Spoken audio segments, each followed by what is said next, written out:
Chapter 10. The White Sentinel. I will lift up mine eyes unto the hills, from whence cometh my help. My help cometh from the Lord, which made heaven and earth. Psalms 121 1-2. Photo of the mill building. Travelers driving down Highway 89 or Interstate 15 near Salem, Utah, are often curious, if not impressed, with the large white mill resting against the low-fir mountain. It stands silent and lonely, but majestic in the modern form of architecture, as it cascades down the contour of the mountain. Spectators often wonder or inquire as to what it is. It has an interesting history that goes all the way back to the stock market crash of 1929. During that Great Depression, the country suffered because money was so difficult to find. The years of 1930 and 1931 were hard ones for everyone everywhere. In May of 1931, the Dream Mine stockholders celebrated the 37th year since work commenced on the mine by attending their annual outing at the Grove. William A. Jones, the mine secretary, spoke to the little group gathered there and related some of the numerous prophecies of Bishop Coyle that were being fulfilled. A few that were mentioned were 1. Cars and trucks were now the size of boxcars traveling on the highways. 2. Property was now mortgaged to the limit. 3. The mining industry was paralyzed. 4. The Utah Lake was at its lowest known level. 5. And 4 years of draft were already partially fulfilled. The stockholders expressed gratitude for being a part of such an inspired work. They were happy to know that God was mindful enough of them that He informed them of many major events before they came to pass. But the bishop warned them that these were times that would be only a trifle compared to the famines, shortages, and the financial collapse that was yet to come. The chaos of the early 30s was merely a taste of what should take place in America's future. These saints were being warned to prepare for those difficult days that were ahead. But the conditions at that time were bad enough, as the following quotation will verify. Nobody had a nickel. Nobody would invest. Mining was particularly hard hit. World-famous mines in the district were closing down or on the verge of it. Mining stock could hardly be given away. Things looked black for the Dream Mine. For 7 weeks Coyle couldn't meet the peril. Dreamers wanted returns. They wanted cash instead of promises. Coyle explained there was plenty of ore, but it was this special ore, with all these metals mixed up in it. You heat it and a black smoke comes off, all those metals burning up. There was no plant in existence that could handle it. We've got to build our own plant, Coyle told his directors. They threw up their hands in horror. Coyle saw it was no use talking with them. I was afraid to tell him, he admits. Time in the Dream Mine, Samuel W. Taylor, Esquire, November 1943. But the bishop had to make a special announcement to the stockholders. They were told that a huge processing mill would be built on the mountain. But since they were in the depths of a depression, such a project seemed impossible. Undertaking such a massive piece of construction seemed almost incredible even to the bishop. In a dream, John was shown the mill that was to be built and where it was to be located. But more interesting, he was shown how it was to be constructed. The total concept of the project was not explained to the stockholders all at once. So, section by section, the mill was drafted and then work was commenced on it. Money was difficult to obtain, yet it seemed to come with a miraculous but continuous flow. As a new section or part of the construction was started, money came in to meet the needs for its completion. The mill, declared the bishop, would someday contain a new process that would revolutionize the milling and refining industry. He described how man would someday come to the mine, just at the right time, with the discovery of a new process for milling ore that would be more efficient, yet much more simple, than any other previously known processing system. The Dream Mine would be the first to put this new discovery to use. The bishop said that with this new process, even the dump pile would prove valuable enough to run through the mill. Stockholders rallied together with money and labor to build this new edifice at the mine. Alexander Pope, architect for the Hawaiian Temple, was given the contract to make blueprints for the mill, but he soon learned, to his astonishment, that every major portion of the mill he designed was already under construction by the time he arrived with the blueprints. Samuel Taylor said. He built the mill in typical Coyle fashion. When construction was underway and things were too far along to recall, the directors demanded an architect. The builder refused to do another tap without blueprints. I didn't need no blueprints, Coyle says. I know what I wanted. But he did compromise. He hired an architect. The builder, meanwhile, agreed to go on while awaiting finished specifications. By the time the first section was done, the architect came round with the blueprints for it, Coyle says, grinning. He, meanwhile, had started on the next section, and the architect hastened to catch up. How much influence the architect actually had might be impossible to say, but the finished mill is truly magnificent. It looks like no other flotation mill in the world. Gleaming white, with modernistic horizontal window lines, it appears to be an apartment house, a rich man's castle or a skyscraper built against the mountain. Coyle is justly proud of it. Time in the Dream Mine, Taylor, Esquire, November 1943. Work continued, and an electric power line was added which was connected to the Spanish Fork power plant. Also, a roadway was built with a total length of over 4 miles, carved out of the side of the mountain. This roadway was also connected up with Water Canyon. The mill was built near the mouth of the mine tunnel, which was ideally located for the ore that would be taken out of the mountain. Its construction was placed on the side of the mountain where it gently flowed with the contour of the mountain. Its symmetrical beauty and form were accented in white. No one looks upon it without acknowledging that it has an elegant style. It is a complimentary achievement to the industry and foresight of Bishop Coyle and the men who labored on it. It was built during the nation's worst epoch in its history. Estimated cost of the mill was $100,000, which is probably close to the actual value. However, the State Securities Commission estimated the cost of the mill at $20,000. But several factors had to be considered. First, that their estimation was reported in December of 1932, even before the mill had been completed. Also, that many workers took stock in payment for their labor on the mill, rather than a cash outlay from the treasury. Processing ore from the mine never reached a production basis. However, some ore was milled and sold. Several men on different occasions came to the mine with claims of a new discovery for processing ore. One significant part of the mill's history was the construction of an improved sluice machine or riffle jig by William Howard of Salt Lake City. His invention was this. Ore was crushed to an 80 or 100 mesh size, and then placed in the jig and treated with a watery solution. This would form a scum in which the metal concentrates would be separated from the rock. Howard was placed under contract to install a crusher in 2 units of his sluice machine.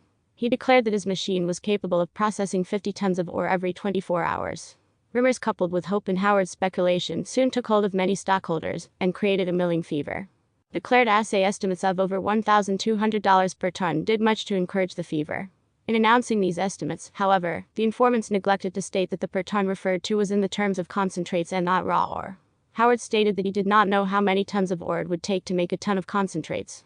An historical study of the Coil Relief Mine, 1894 to 1962, Christensen, page 34. The model of Howard's reduction machine was placed in the Murphy Boiler and Iron Works in Salt Lake City, where many of the stockholders and investigators went to examine it. Soon estimates of the mine's potential values and expected production grew out of proportion. J.O. Christensen, in his report to the State Securities Commission, related the results of his investigation into these claims and rumors that were being circulated. He determined that many of these reports and stories were ridiculous and were possibly started by Howard or his associates in an effort to sell their machine. Before the year of 1933 ended, it was evident that Howard's invention was not the process which was to revolutionize the milling and smelting industry. High hopes were again raised in the hearts of the stockholders in 1937, when the Glissmeyer brothers introduced 3 strangers from Colorado, who had what they claimed was a new and revolutionary process for extracting metals from ores by the use of chemicals. A special demonstration was arranged at the mine by the inventor, John Harper, and his 2 associates, Gus Engelhart and Jake Brackage, to prove their claims. Although the process demonstrated unusual merit, it is alleged that in order to make a greater impression on company officials and the stockholders, a certain amount of selenium was planted in these chemicals, while processing a half-ton of ore that was brought from the upper workings on the mountain. The chemicals used seemed to have the remarkable quality of dissolving just about everything except wood, rubber and silica, and then, after the load was precipitated, the solution actually could be reactivated and used over again, simply by adding certain chemicals. Having thoroughly demonstrated this amazing process to the complete satisfaction and knowledge of the mine's chemist, the inventory convinced Bishop Coyle and the directors of the need to set up a large-scale process in the mill, which seemed to be designed perfectly for this process, and there the values in the present ore could be processed on a commercial scale. Using only makeshift equipment with the first half-ton of ore, they produced some 12 pounds of selenium and 32 pounds of iron hydroxide, while other values were left still unrecovered. The selenium and iron hydroxide were shipped to the Harrison Company of Chicago, and a check for $103.03 was promptly returned in payment for the 2 metals. It was the first actual money ever received for a shipment from the Dream Mine, and strangely enough, the check was dated September 7, 1937, on the 43rd anniversary of the day when the first claims were staked out on this mountain. In a small way, it was a fulfillment of the prediction that the first small shipment would come from the upper workings on the mountain. The selenium may have been planted by designing men, but the iron hydroxide was genuine, since it may be seen in visible abundance in several diggings in Water Canyon. Further testing later on by Willard Fuller, the mine's own chemist, using the same process for testing, revealed values in gold, cobalt, nickel, tin, titanium, osmium, chromium, iridium, vanadium, uranium, barium, zinc, bismuth, manganese, aluminum, and traces of still other metals, but of selenium, there was no trace at all.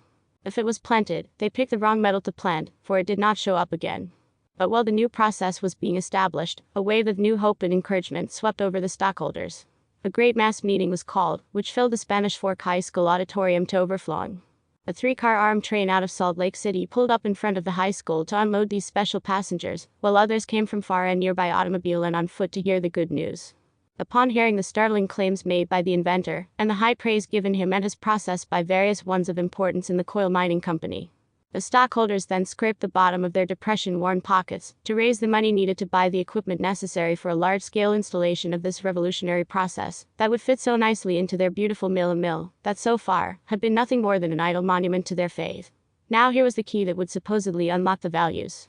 A series of graduated crushers, a pulverizer, a line of wooden tanks with rubberized electric agitators, a special rubberized rotary filter, precipitation tanks, pumps, and other equipment went into the development of a large-scale process, as the stockholders' hopes soared to new heights of great expectations. The large-scale process presented many engineering bugs that had to be solved, and the inventor promised to remain and solve them, and reap his reward in stock and from production returns. But the progress was slow, very, very slow, and the ore was of such poor quality that, rather than remain and try to succeed in this manner, John Harper and his associates became disgruntled and decided to abandon this project and seek quicker results elsewhere. However, death took a hand as John Harper suddenly died from a heart ailment. All that remained in the mill now was the abandoned equipment and a few crocks of half-processed ore, mostly lime or calcium, and but little desire on the part of anyone to try to complete this process, until there was some worthwhile ore to justify it. One thing that was accomplished was the attraction of a large new group of stockholders to the company. The Dream Mine Story, Pierce, pages 72 to 74. An electric ore furnace was later added to the mill to further implement ore reductions. Also another kind of flotation process was installed in the mill. The mill was finally completed about 1936, at least as far as it was supposed to be for the present time. The bishop explained that someday more sections would be added to the mill both from the southwest side and to the bottom of the canyon. The humble living conditions of John Coyle are difficult for the modern saint to comprehend. For many, many years he lived in a small rented adobe house without plumbing, which was located on the outskirts of Spanish Fork. From here each day he would make his trek by horseback up to the mountain, and then return again at night. The stockholders decided to make a building project of their own. In the year 1939, the stockholders unitedly contributed their time and money to help build a home for Bishop Coyle. It was time that he should have a decent house to live in, and one that he could call his own. With the labor of love, the house project developed quickly. A host of workmen framed the house in one day. It was built on the mountain, near the mill, where the bishop could be close to the mine, and enjoy a beautiful view of the valley below. Since the home had a large full basement, it was a good place to hold stockholders' meetings. They had previously been held annually on Labor Day at the Grove, but now it was decided to have meetings once a week on each Thursday night. These were not religious nor any type of church meetings, but rather a legal and lawful stockholders' meeting. It was in these meetings that people came to hear the latest developments at the mine, or perhaps to hear the story of how the mine first began. The meetings were usually started with prayer and song, as any worthy gathering should be conducted. Many of the stockholders expressed their reasons for purchasing stock, while others felt they had been converted to it by divine guidance. The meetings usually resembled a testimony meeting, as many speakers appeared to be filled with the Spirit and power of God. The bishop was frequently the last to speak, and most of the time he expressed words that seemed to be flavored with the spirit of prophecy and revelation. Little wonder that so many stockholders would travel a great distance to attend those Thursday night meetings. Bishop Coyle saw that two banks would eventually be established, one in Spanish Fork and the other at the mine. As early as 1911, his prediction about the economic decline and collapse was recorded by Carter Grant. At that time he told about how he saw the Dream Mine establish a bank on a certain corner in Spanish Fork, and later he spoke of another one at the mine in White City. He saw groups of people coming to this bank with long, sad faces, their pleas for help having gone unheeded by other banks, but they left with happy faces, because here they had found relief, and their homes and farms were saved from foreclosure. The other banks seemed to be useless and, although filled with money, they would lend hardly any of it for fear that it could not be paid back. And when they did lend any of it, they were after high interest rates of around 8 and 10%. Unemployment was widespread, and many people were losing their farms and homes, because most of them would be heavily mortgaged at this time. The other banks, he said, would complain against our bank, demanding that we cease letting money out at 4% with little or no security. But since we had plenty of gold back of us, there was little or nothing they could do about it. He said that people would bless this company for what we were doing, because their burden of distress was so great that nowhere could they find relief except here. The Dream Mine Story, Pierce, page 66. The first ore that would come from the mine would be sent somewhere to a smelter. But the second would be processed at home at the mine's own mill. The first major production of gold from the mine would be valuable enough to pay for all of the work that had ever been done on that mountain. In 1930, the bishop directed the workmen to level off 10 large terraces along the side of the hill near the mine. There, he said, would be the location of some of the huge storage bins that would be built to store grain for the famine of the future. He also told them that those terraces would remain free from any oak brush growing back on them, which always happened on other clearings they had made. For nearly 50 years this prediction has been verified by the flat barren spot which those men scraped off the mountainside. Carter Grant recorded some of his conversations with Bishop Coyle on these important matters. Wednesday, March 4th, 1931. Last night brothers William A. Jones, Clyde Hood, Philip Tadge, Richard Sontag, and I went to Brother Coyle's, arriving at 8 p.m. After asking each one of us about the hard times, getting what we knew, Brother Coyle opened declaring that they would grow worse and worse each week, that even the church would become so hard-pressed that the cry of the needy could not be satisfied. March 14th, 1931. Now as to storing wheat. Since this subject has been upon Brother Coyle's mind for some time, he stated to us that on Friday, March 13th, while coming out the tunnel, inspiration came to him like a voice speaking, telling him to build double cement bins on the side hill near the powder magazine, one below the other, so that he could let the grain from the first bin run down into the next, and then down into the third and fourth. These long cement tanks or bins were to begin at the upper road and stretch down the hill, so that with the gates open between the bins, grain that was dropped into the top one would easily find its way down the incline to the lowest level. Then, too, this plan, says Bishop Coyle, will put the grain upon our property where no one can molest it, where we can make distribution as we see fit. All eyes are to look toward us for relief. Journal of Carter Grant. The angel who took John Coyle through the mine and the 9 large caverns led him through a large tunnel that came out into Water Canyon on the opposite side of the mountain. The angel told him that this tunnel had been built by the Nephites and was still there. From the mouth of the tunnel they built a roadway that led south across the valley, bending down past Basin. From the air, or high on the mountain, this ancient roadway can easily be seen. It is built up on both sides, leveling across the top, and in places where it has been cut into, there can be seen large stones placed at the bottom, and smaller stones at the top, as the roads of today are constructed. Men who have seen this tunnel at Water Canyon have described its walls being about 10 feet apart and about the same height. Across the mountain, on the other side of the canyon, can be seen many ancient hieroglyphics. Although in recent years people have caused much marring and defacing of these writings in stone, they have not been completely destroyed. See illustrations on page 140. Photo of ancient roadbed leaving Water Canyon. Ancient hieroglyphics in Water Canyon. The bishop was shown that about 175 feet below the capstone, they would break into the vast body of ore that had previously been mined by the ancient Nephites. But, because of their wickedness, they were destroyed. The mute testimony of their artifacts and ornaments extolled the rich empire they once developed. In one corner of the caverns there were vases standing 3 feet high, filled with gold coins of the money they used. Alm 11:4-19. When these are uncovered, there will be sufficient evidence to the Book of Mormon that will be irrefutable, even for the worst skeptic. Many ancient records shall also be uncovered and translated for the understanding of the saints. D&C 626. Such precious records will prove to be a much richer blessing to men than gold, for they will contain values of an eternal nature for their salvation. For nearly 2,000 years these huge rooms in this vastly rich ore body have been concealed. But they shall once again become a vast source of wealth and power for a people who shall prove themselves worthy of such a blessing. Most men are unaware of the temporal and eternal riches that the Lord has in store for them, and in their ignorance, they are rejecting those things the Lord has revealed to them. When the Lord releases these riches, then the White Sentinel will become like an ensign to the nations for a place of relief, safety and peace.